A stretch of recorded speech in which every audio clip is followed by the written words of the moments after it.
பராசர ஜோதிட மணிமன்ற குழுவில் பயணிக்கும் அனைத்து ஜோட சொந்தங்களுக்கும் வணக்கம். பரமத்தி வேலூர்லேருந்து சந்திரன் பேசுகிறேன். விவாக சக்கரம், அதன் பிரயோகம் என்ன என்பதை இந்த பராசர மணிமன்றத்தில் அந்த சக்கரத்தை பற்றி அதன் தன்மைகளையும் அதோட சிறப்பையும் சொல்லுங்கள் என்று கேட்டிருந்தேன். அனைவரும் தங்களுக்கு தெரிந்த ஒரு கருத்தையும் தங்களுக்கு உதித்த ஒரு நிலைப்பாட்டில் அனைவரும் ஒவ்வொரு கருத்துக்களை முன்வைத்தது மிக சிறப்பு. ஏன்னா இந்த விவாக சக்கரம் என்பது அனைவரும் தெரிந்து கொள்ள வேண்டிய ஒரு விஷயந்தான். ஏன்னா ஜோதிடர்களாகி இன்றைக்கி நிறைய பேர்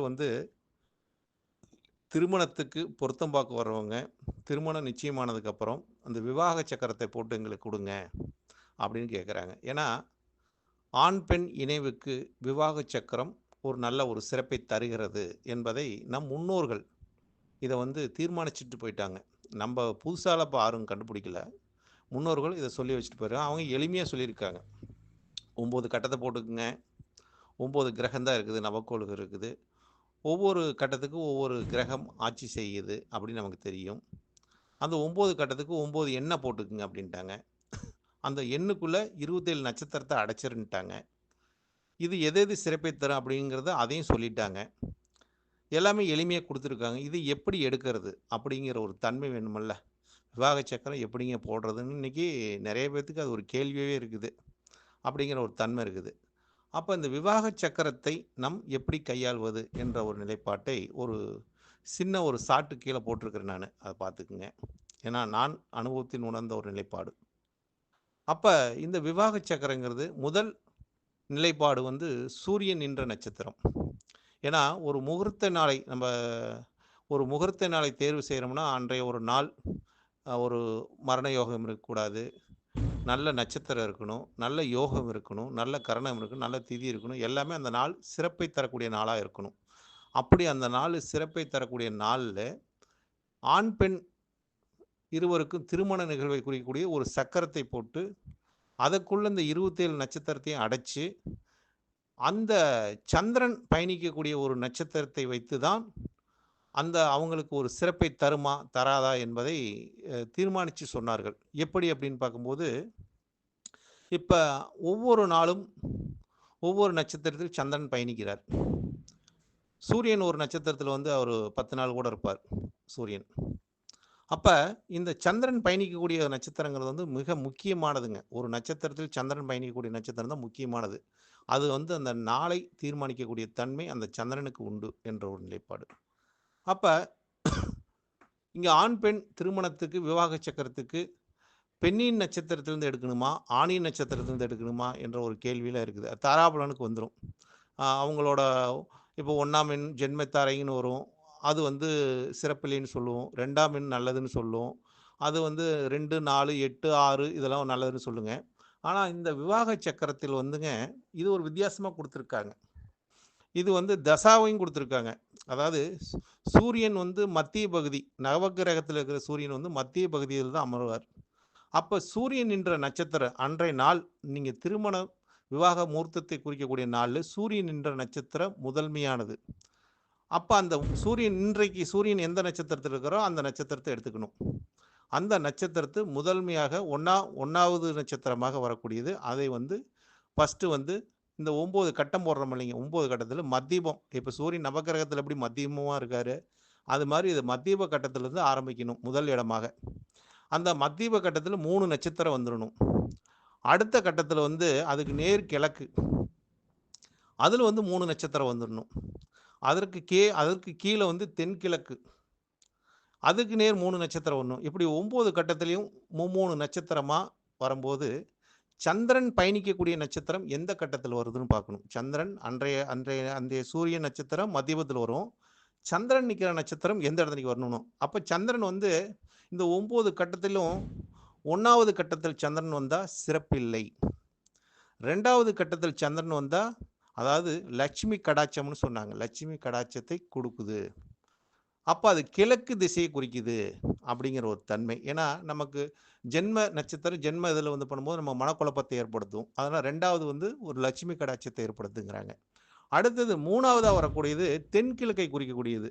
அது வறுமையை ஏற்படுத்துங்கிறாங்க. வறுமையும் ஏற்படுத்தி பீடையை கொடுக்குங்கிறாங்க. அப்போ அந்த 3வது நட்சத்திரம் 3வது கட்டம் வாண்டாங்கிறாங்க. 3ஆம் நம்பர் வாண்டாங்கிறாங்க. நீ நம்பரே வச்சுக்கோங்க. அந்த 3வது பாவத்தையும் வச்சுங்க, நம்பரையும் வச்சுக்கோங்க. அப்போ 3வதுல வர நட்சத்திரம் சந்திரன் அங்கே பயணிச்சாருன்னா சிறப்பில்லை. அடுத்தது 4வது கட்டத்தில் வரக்கூடிய நட்சத்திரங்கள் அதில் வந்து சந்திரன் இருந்தார்னா, சந்திரன் அன்னைக்கு பயணிச்சார்னா அந்த 4ஆம் நம்பரும் சிறப்பில்லை. ஏன்னா இழப்பை தருங்கிறாங்க, விரயத்தை கொடுக்குங்கிறாங்க. 4ஆம் எண்ணும் சிறப்பில்லைங்கிறாங்க. அது எந்த திசையை குறிக்குது? தெற்கு திசையை குறிக்கக்கூடிய இடம். அப்போ இந்த 5ஆம் எண்ணுக்கு வரக்கூடிய நட்சத்திரம் எங்கே உழுவுது? சந்திரன் எங்கே இருக்கார்? அந்த இடத்துலைக்கு பார்க்கும்போது அது வந்து தென்மேற்கு பகுதியை குறிக்கக்கூடிய ஒரு பாவம். தென்மேற்கு பகுதியை குறிக்கக்கூடிய பாவம். அப்போ அந்த பாவம் வந்து சகல சௌபாக்கியத்தையும் கொடுக்குங்கிறாங்க, சகல ஐஸ்வரியத்தையும் ஏற்படுத்துங்கிறாங்க. அது சிறப்பை தருதுங்கிறாங்க. அடுத்ததாக 6வது எண்ணுக்கு வரக்கூடிய நட்சத்திரத்தில் சந்திரன் போய் அங்கே இருந்துட்டார்னா, அவர் நட்சத்திரம் அங்கே பயணிச்சதுன்னா அது சிறப்பில்லைங்கிறாங்க. அதாவது அசிங்கம், அவமானத்தை கொடுக்குங்கிறாங்க. நம்ம தாராபலம்லாம் 6வது சகலதா சாதகதாரைங்க சிறப்பாக இருக்கும்னு சொல்லுவோம். இதில் 6ஆம் எண் வாண்டாங்கிறாங்க. ஏன்னா 6ஆம் இங்கே வந்து 9 கோள்களையும் 9 அந்த நட்சத்திரங்களை 27 நட்சத்திரையும் 9 கட்டத்தில் அடைச்சிடுறோம். அப்போ 6வது அசிங்கம், அவமானத்தை கொடுக்குங்கிறாங்க. 7வது வந்து வளர்ச்சி இல்லைங்கிறாங்க. 7வதுல வந்து சந்திரன் அங்கே பயணிச்சு அங்கே இருந்து அந்த நட்சத்திரம் அன்னைக்கு வந்துச்சுன்னா, மூர்த்த நட்சத்திரத்தை அன்னைக்கு, மூர்த்த நாள் அன்னைக்கு அந்த நட்சத்திரம் 7வதுல வரக்கூடாது. 7வதுல வந்து வளர்ச்சி இல்லைங்கிறாங்க. அப்போ 8வதுல வரும்போது சந்திரன் 8வது ஒரு நம்பரில் பயணிச்சானா, அது 8வது வந்து எதை குறிக்குதுன்னு கேட்டிங்கன்னா, வடக்கு திசையை குறிக்கக்கூடியது. வடக்கு திசை நல்ல ஒரு சிறப்பை தருங்கிறாங்க. அதே மாதிரி வடகிழக்கு திசையும் சிறப்பை தருங்கிறாங்க. அப்போ 8, 9 சகல சௌபாக்கியங்களும் சகல செல்வங்களும் கிடைக்குங்கிறாங்க. அப்போ இந்த 9 கட்டத்துக்குள்ளேயும் ஒவ்வொரு திசையும் குறிக்கக்கூடியது இந்த கிரகங்கள். ஏன்னா 9 கட்டத்துக்கும் தசையும் அந்த தசாவோட நிலைப்பாடும் இருக்குது, அந்த நட்சத்திரத்தோட நிலைப்பாடு இருக்குது. இதுக்குள்ள சூரியன் என்ற நட்சத்திரம் முதலாவதாக வந்து சந்திரன் எந்த நட்சத்திரத்தில் எந்த ஒரு பாவத்தில் பயணிக்கிறார், அதாவது பாவங்கிறவர் எந்த நம்பரில் பயணிக்கிறார், 1ஆம் நம்பரில் பயணிக்கிறாரா, 2ஆம் நம்பரில் பயணிக்கிறாரா, 3ல் பயணிக்கிறாரா, 4ல் பயணிக்கிறாரா, 5ல் பயணிக்கிறாரா, 6ல் பயணிக்கிறாரா, 7ல் பயணிக்க, 8ல் பயணிக்க, 9ல் பயணி, இந்த 9மே 3 நட்சத்திரங்கள் பயணிங்க. அன்றைய தினத்தில், அதாவது நம்மளோட விவாக சக்கரம் என்று சொல்லக்கூடிய தினத்தில் சூரியன் என்ற நட்சத்திரம் முதலாவதாக வைத்து சந்திரன் என்ற நட்சத்திரத்தை 2வதாக எடுத்து அதுக்குண்டான பலன் என்ன என்பதை அழகாக நம் முன்னோர்கள் மிக தெளிவாக சொல்லியிருக்கார்கள். ஈஸியான ஒரு மெத்தேடு தான். இதை கையாள்வது சிறப்பை தருமான்னு பார்த்தா நிச்சயமாக சிறப்பை தருகிறதுங்க. ஏன்னா எங்களோட திருமணத்துக்கே எங்கள் தாத்தா இதை பார்த்து தான் திருமணம் பண்ணி வைத்தார்.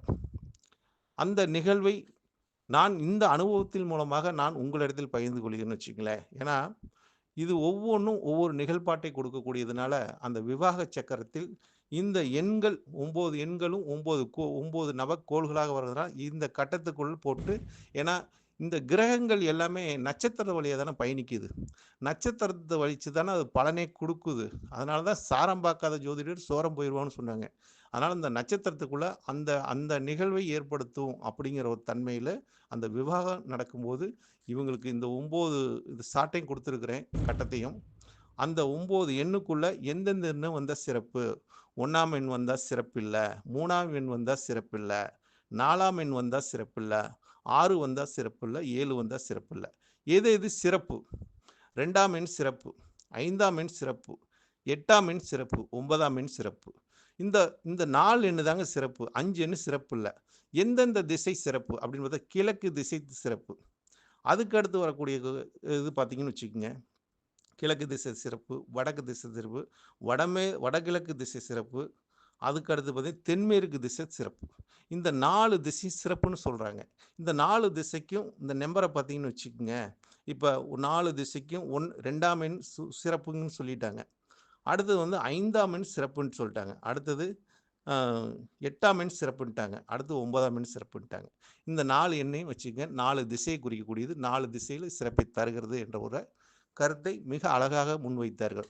அப்போ நம்ம என்னதான் திருமணத்துக்கு பஞ்சாங்கத்தில் உள்ள முகூர்த்த நாளை தேர்வு செய்தாலும் நமக்கு ஜோசியருக்கு உண்டான ஒரு சூட்சம ஒரு கலை என்பது இந்த கலையை பயன்படுத்தும் போது அந்த நாள் அவங்களுக்கு திருமணத்துக்கு சிறப்பை தருமா தராதா, அது யோகமாக இருக்கட்டும், நல்ல நட்சத்திரமாக இருக்கட்டும், அப்போ அந்த நாளை தீர்மானித்து ஒரு ஜோதிடரை அந்த நாள், அந்த முகூர்த்த நாள் அப்படி சிறப்பே இருந்தாலும், இந்த முகூர்த்த விவாக சக்கரத்தில் சிறப்பு இல்லைன்னா, அத மாத்தி அவங்களுக்கு அமைத்து, அடுத்த வர முகூர்த்தத்தில் குடுக்குறது, அவங்க வாழ்க்கைக்கு எந்த ஒரு பிரிவையும் குடுக்காது என்று அவங்க முன்னோர்கள் நமக்கு எளிமையாக சொல்லிக் குடுத்த ஒரு விஷயம் தான். நம்ம நல்ல முகூர்த்தத்தில் தான் திருமணம் பண்ணோம். ஏன் நமக்கு இந்த பிரச்சனை நடந்துச்சுன்னு சொல்றதுக்கெல்லாம் வாய்ப்பில்லாத போறதுக்காக, ஜோதிடர்கள் கையாளக்கூடிய ஒரு அற்புதமான ஒரு அற்புதமான ஒரு சூட்சம கலை இந்த கலை. இந்த சூட்சமத்தை தெரிந்தவர்கள் ஜோதிடத்தில் ஜெயிக்கலாம். நன்றி, வணக்கம். வாழ்க வளமுடன். பரமத்தி வேலுச்சந்திரன்.